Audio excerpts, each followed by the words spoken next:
வணக்கம். நான் ஞானசேகரனார், செயல் தலைவர், தமிழ்நாடு மற்றும் புதுச்சேரி பிஜேபி. இந்த பதிவை பார்க்கிற அத்தனை அலுவலகங்களுக்கும் என் பணிவான வணக்கத்தை தெரிவித்துக் கொள்கிறேன். இந்த தலைப்பு நம்ம புதுச்சேரியை பொறுத்த வரைக்கும் இந்த இருவர் தான் மாநில தழுவிய பெரிய தலைவர்களாக தங்களை பிரகடனப்படுத்திக் கொண்டிருக்கிறார்கள். சரி, இப்படி பண்ணவர்கள் 25 வருஷமாக ஏதாவது சிறப்பான காரியங்கள் பண்ணியிருக்கிறாங்களான்னா அநியாயமும் அக்கிரமும் தான் இந்த ஊரில் அதிகமாக பண்ணியிருக்கிறாங்க. என்ன பண்ணியிருப்பாங்க? இந்த 50 ஏற்றுறது, 100 ஏற்றுறது, விதவி பென்ஷனு, அப்புறம் முதியோர் பென்ஷனு, இதெல்லாம் மாதிரி அரிசி போடுறது, புயலுன்ற பேரில் மத்திய அரசில் பிடிங்க அதில் ஒரு திருட்டு கணக்கில் லாட்டில் அடிச்சுட்டு அதை ஜனங்களுக்கு கொஞ்சம் போடுறது, இது மட்டுமே 5 வருஷம் வளர்ச்சி அப்படின்னு காட்டின இந்த 25 வருஷம் இந்த ரெண்டு பேரும் இந்த ஊரை குட்டி சிவராக்கியிருக்கிறாங்க. ரெண்டு பேரும் நான் பெரியவனா நீ பெரியவனான்னு மயிரை பிடிச்சின்னு சண்டை போட்டு இந்த குட்டி சிவராக்கி கட்சிக்கு ஒருத்தவனை அண்டர்ஸ்டாண்டிங்கில் வச்சு எல்லாருக்கும் மாமூல் கொடுத்து சமூக அமைப்புன்ற வரைக்கும் எவனுக்கோ கீழே நல்லவர்களே நான் சொல்ல இப்படி ஒரு நெட்வொர்க். இது என்னன்னா கரெக்டாக சொல்லணும்னா இது ஒரு நக்சல் குரூப் மாரி. இது 25 வருஷமா இந்திய அரசியலமைப்பு சட்டத்திலே சேரல. ஆனால் இவங்க என்ன பண்ணுறாங்க? நடுவில் அம்பேத்கரை தூக்கி வச்சுன்னு பாடுறாங்க. குறைஞ்சபட்சம் அம்பேத்கரை நேசிக்கிறேன். எல்லாரும் புதுச்சேரியில் நாராயணசாமி ஆட்சிலையும் ரங்கசாமி ஆட்சிலையும் சட்டவிரோதமான செயல்கள் என்னென்ன நடந்ததோ, ஊழலாம் இதெல்லாம் நடந்ததோ அதுக்கு போராடுங்க. அதுதான் அம்பேத்கருக்கு செய்கிற சிறப்பு. ரைட். இப்போ என்னன்னா நாராயணசாமி இன்றைய பத்திரிகையில் அவர் சொல்கிறாரு, இந்த மாதிரி என்னது வெளியூர்லேருந்து வராங்க பிஜேபியில் பொருளாதார குற்றம் செய்தவர்கள், அவர்களை வச்சுக்கின்னு இந்த ஊரில் நாராயணசாமி அவர்கள் ஒரு பகல் கனவு காணுகிறார். நான் அவர்கிட்ட சொல்கிறேன், ஐயா உங்கள் பகல் கனவு நடக்காது. வெளியூர்லேருந்து வர்ற ஒருத்தரை நிறுத்தி நாங்கள் ஜனங்கிட்ட போய் ஓட்டு கேட்க முடியாது. இந்த மண்ணின் மைந்தர்கள் தான், உள்ளூர்காரன் தான் நிற்போம். அதில் தான் பிஜேபி ஸ்ட்ராட்டஜி அமைக்கும். நீங்கள் விரும்புகிறீங்க, நீங்கள் திசை திருப்ப பார்க்குறீங்க. நீங்கள் ரங்கசாமியை குற்றம் சொல்வதை இப்போ நிறுத்தி கொண்டு பாரதிய ஜனதாவில் எது பலவீனமாகுதோ அதை சொல்லிட்டு நம்ம தப்பிச்சிக்கலாம்னு நீங்கள் நினைக்கிறீங்க. ரங்கசாமியும் நீங்களும் எதுக்கு இப்போ சண்டை போட்டீங்க 25 வருஷம்னு இந்த தேர்தலில் நீங்கள் சொல்லணும். இதான் நான் வைக்கிற கரு. நீங்கள் 2 பேரும் சண்டை போட்டு உண்மையா நான் பெரியவனா நீ பெரியவனா, நீங்கள் 2 பேரும் மாற்றி ஆட்சி ரங்கசாமி ஆட்சி தூக்கி கடாசினீங்களா, சண்முக ஐயாவை ஆட்சி விட்டு இறக்குனீங்களா, அதுக்கெல்லாம் பதில் சொல்லுங்கள். நீங்கள் ஏதோ ஒரு நோக்கத்துக்காக மக்களுக்கு நானே முதலமைச்சராக இருந்து செஞ்சிருவேன். நீங்கள் என்னத்தை கீச்சிங்க? ரைட்டு. இப்போ உப்பனார் பாலம் மேட்டரில் நேற்று அன்பழகன் அவர்கள் ஒரு போராட்டம் நடத்தினார். நான் அவருக்கு மனமாற இந்த பாரதிய ஜனதா கட்சி சார்பாகவும் என்னுடைய தனிப்பட்ட முறையிலும் நான் நன்றியை தெரிவித்துக் கொள்கிறேன். ரைட். இது மாதிரி எப்பனா அத்திபுத்தா மாதிரி எதனா ஒன்று நடந்தால் நல்லது. அதுவும் நான் வீடியோவில் கேட்டுக்கொண்டதுனால். ஆனால் உருளையன்பேட்டையிலே இன்றைக்கு இருக்கிற எம்எல்ஏ நேரு அவர்களோ முன்னாள் அமைச்சர் எம்எல்ஏ சிவா அவர்களோ இதில் தலையிடணும்னு நான் கேட்குறேன். கட்சி பார்க்காதீங்க, ஊழல் தான். மனு கொடுங்க, எல்லாரும் கவர்னருக்கு மனு கொடுங்க. ஒருவேளை இது எல்லாத்துக்கும் முன்னாடி நான் சிபிஐ கம்ப்ளைண்ட் கொடுத்துக்கிறேன். ஒரு நாள் அந்த ஃபைலை தூசி தட்டாமையா போயிடுவாங்க. அன்னைக்கு இருக்குது ரங்கசாமி நாராயணசாமி மூஞ்சி முகத்திர கிழிஞ்சிரும். இப்போ இவர் என்ன தேசம் திருப்புறாரு? அந்த மாதிரி மார்டின் குரூப்ல வராங்க. அவங்க என்ன நோக்கத்தோட வராங்க அப்படின்னு ஒரு சொல்றாரு. அரசு நிலங்களை அபகரிப்பதற்கு நான் நாராயணசாமி அவர்களுக்கு நான் சொல்றேன், நிலத்தை, புறம்போக்கு நிலத்தை, அதுவும் ஓடையை, அரசு ஓடையை உச்சநீதிமன்றம் சொல்லுது, ஒரு தீர்ப்பு உயர்நீதிமன்ற தீர்ப்பு சொல்லுது, ராஜராஜ சோழன் காலத்தில் நீங்க அதை அபகரிச்சிருந்தாலும் காலி பண்றான்னு. ரங்கசாமி காங்கிரஸ் ஆட்சியில உங்களுடைய தயவு இல்லாமையா அந்த புறம்போக்கு நிலத்தை அவ்வளோ பெரிய இடத்த ஆட்டையை போட்டுக்கிறாரு. இது குற்றம்னு சொல்லி வீடியோவில் நான் இவ்வளோ தூரம் முதல்வர் புறம்போக்கு நிலத்தில் வீடுன்னு ஒரு வீடியோ போட்டுக்கிறேன்னு அது உங்கள் கவனத்துக்கு வரலையா? அதை பற்றிலாம் பேச மாட்டீங்க. இவ்வளோ பட்டவர்த்தனமாக சட்டவிரோதமாக இவ்வளோ செயல் நடந்திருக்குது.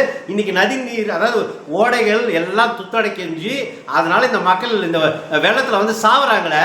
செத்தவனுக்கு 5 லட்சம் கொடுக்குறது, 4 லட்சம் கொடுக்குற நண்பர் சொன்னார். விளையாட்டு சொல்ல காங்கிரஸ் பேர் சொல்ல விரும்பல, மனசு வருது சொன்னார். இந்த ரங்கசாமி நாராயணசாமி சாவ சொல்லுங்க, அவங்களுக்கு ஆளுக்கு 5 லட்சம் ரூபா கொடுத்துருவோம் இந்த நிவாரணத்தோட நிவாரணம்னு சத்தியமா சொல்றாரு. வேதையில் இது மாதிரி பல பேர் நினைக்கிறாங்க. மனிதனுடைய உயிரியோ புதுச்சேரி மக்கள் உயிரியோ நீங்க மதிக்கவே 2 பேரும் ஒன்னா நம்பர் ஐயோக்கியத்தனம் பண்ணி இருக்கிறீங்க. 25 வருஷம் கேட்பறதுக்கு ஆள் இல்லை. மரண பயம். நீங்க 2 பேரும் சேர்ந்து ராகேஷ் சந்திரா ஒருத்தர் கூட்டும் போவ எவன் கொண்டான்னு தெரியல. போனமா இருந்தா நாராயணசாமி இதுல விசாரிக்கணும், ரங்கசாமி விசாரிக்கணும். இந்த கொலைகேஸ் ஒரு நாளைக்கு விசாரணைக்கு வந்ததுன்னா அன்னைக்கு தெரிஞ்சிடும் இந்த கொலைகேஸ்ன்னு. நான் சொல்ல, உங்களுக்கு திமுக முட்டு கொடுக்குற சுபவீர பாண்டியன் சொன்ன வீடியோவின் அடிப்படையில் அந்த ராகேஷ் சந்திரா சுனாமி ஊழலில் கொள்ளடிச்சதுக்காக அவன் உயிரோட இருந்தா அப்ரூவர் ஆயிர போறான் அந்த ஆளுன்னு அவனை கொண்டு இருக்கிறார் ரங்கசாமின்னு அவன் சொல்றான். சாரி, அந்த ஆள் சொல்றாரு. ஏன் நம்ம அவரை போய் அவன் சொல்லணும்? நேரில் மனுஷன் ஒரு குற்றத்தை வெளியே கொண்டு வரணும்னு நினைக்கிறாருல்ல சுபவீர பாண்டியா. அதன் அடிப்படையில் விசாரணை சிபிஐ கேட்கணும்ல. நாராயணசாமி யோக்கியமா இருந்தா நாராயணசாமி தானே ராகேஷ் சந்திரா டெல்லி கூட்டு போனாரு. அவர் தானே வெள்ள துணியில சுத்திட்டு வந்தாரு. அப்ப 2 பேரும் பேசிய கொலை பண்ணிட்டீங்களா? அப்படின்னு கேட்கலாம்ல. ஒரு அப்பாவித்தனமாக கேட்குறேன் சார், மனசில் எதுவும் வச்சுக்காதீங்க ரெண்டு பேரும். உள்ளே பிடுவீங்க, கன்ஃபார்ம் உள்ளே பிடுவீங்க. இந்த தேர்தலுக்குள்ளே ஒரு புதிய கட்சி ஆரம்பிப்போம், எவனுக்காவது பினாமியை நம்ம உள்ளேருந்து மிரட்டுவோம் உருட்டுவோம். இந்த டபுள்கே யார் புதிய கட்சி ஆரம்பித்தாலும் இங்கே ஒன்றும் வேவாது, கன்ஃபார்மாக வேவாது. எழுதி வச்சுங்க. புதிய கட்சிகளாம் இங்கே வாய்ப்பு இல்லை. மத்தியிலையும் மாநிலத்திலும் ஒரே ஆட்சி இருந்தால் தான் இந்த மக்களை விடுதலை செய்ய முடியும். அது தலைவர் மோடியால் மட்டும்தான் முடியும்.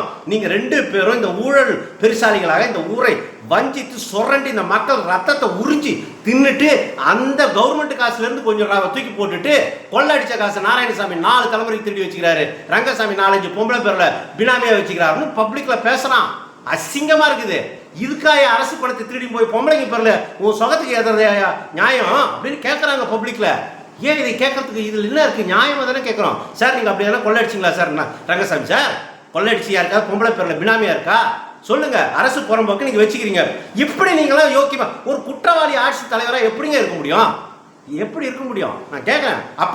இப்போ உப்பனார் பாலத்தை பற்றி அன்பழகன் நடத்திட்டாரு.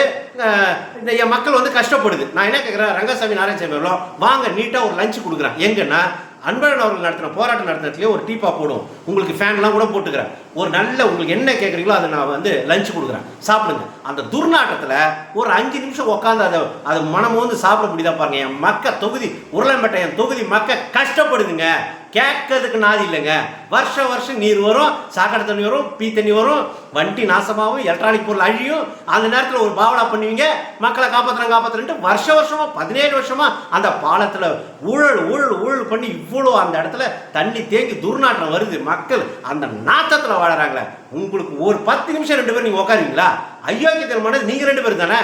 உங்கள் ஆட்சியில் தானே இந்த 2 பேரும் போட்டி போட்டு எவ்வளோ கோடின்னு ஒரு நாளைக்கு சிபிஐ அரெஸ்ட் பண்ணும்போது வெட்ட வெளிச்சத்துக்கு வரும்ல. அன்னைக்கு நீங்க 2 பேரும் இந்த ரகசிய கூட்டணிலாம் வைக்க முடியாது. மயிரை பிடிச்சி பப்ளிக்ல பேசணும். என்ஆர் காங்கிரஸ் சார்பா நீங்க பேசணும், அவரு ரங்கசாமி பேசணும். காங்கிரஸ் சார்பா நீங்க பேசணும். பிஜேபி சார்பா நான் தான் வருவேன். செயல் தலைவர் 30 வருஷம் சீனியர் நான் தான் வரணும். நான் தான் பேசுவேன். உங்களுக்கு வாங்க 3 பேர் காந்தி திடலில் போய் ஒரு மீட்டிங்கை போடுவோம்.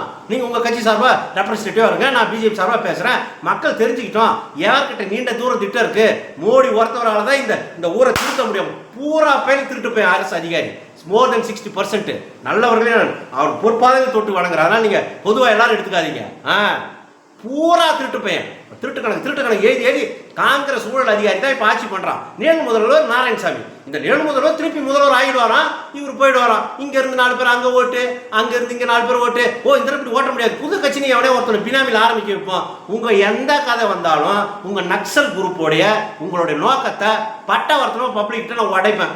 மனசாட்சி உள்ளவங்க என் பக்கம் நின்று போட்டப்போ அவ்வளோதான். ரைட். இப்போ என்ன பண்ணுறீங்க, அந்த மார்டின் லாட்டரிலேருந்து ஒருத்தர் வராரு, அவர் வந்து நிலத்தை அபகரிக்கிறாரு. ஏன் நீ நிலம்னு சொல்கிறீங்க நாராயணசாமி அவர்களே? ஏன் நிலம் சொல்கிறீங்க? உங்கள் வாய் கூசுது, உங்கள் மனசாட்சி வலிக்குது. நீங்கள் ஏஎஃப்டி அப்படின்னு அந்த வார்த்தையை சொல்லலை பத்திரிக்கையில்.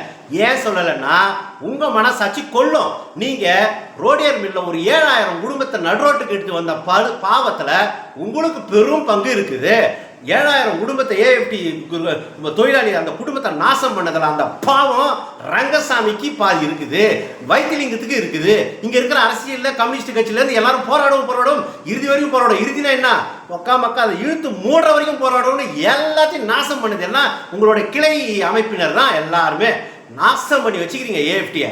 ஆனால் உங்களால் இன்னைக்கு இருக்கிற முதலமைச்சரையும் நான் கேட்குறேன், முன்னாள் முதலமைச்சர்ன்ற முறையிலும் மத்திய அமைச்சர்ன்றவர்களும் நிதி ஆதாரம் எல்லாம் தெரிஞ்சவர், திட்டங்கள் எல்லாம் தெரிஞ்சவர், பிரதம மந்திரி அலுவலகத்தையே ஆட்டி படைச்சவர், நிலக்கரி ஊழல் ஃபைலை திருடி எங்கேயும் ஒழிச்சவர். நான் உங்களை கேட்குறேன், ரோடியார் மில்ல திறக்கலான்னு அந்த தம்பி சொல்கிறார்ல, அவர் ஒரு தொழிலதிபராக பார்த்துட்டு போங்க. எதுக்கு அவர் புதுச்சேரிக்கு வந்தால் வரல, அவர் வரமாட்டார் செயல்தலைவர் நான் சொல்கிறேன். ஆனால் அவர் ஜெகத்ராஜன் திமுகவில் வரலாமா? பொருளாதார குற்றம் செஞ்சவர் அவர் வரலாமா? இவர் மேலே அவர் தந்தை மேலே ஏதோ வழக்கு இருந்தால் அவரும் குற்றவாளி. பினாரையில் பணம் வைக்கக்கூடிய கற்றுக் கொடுத்தது ஜெகத்ரட்சகன் திமுக உங்கள் கூட்டணி. இதெல்லாம் கேட்கறது துப்பு இல்லை.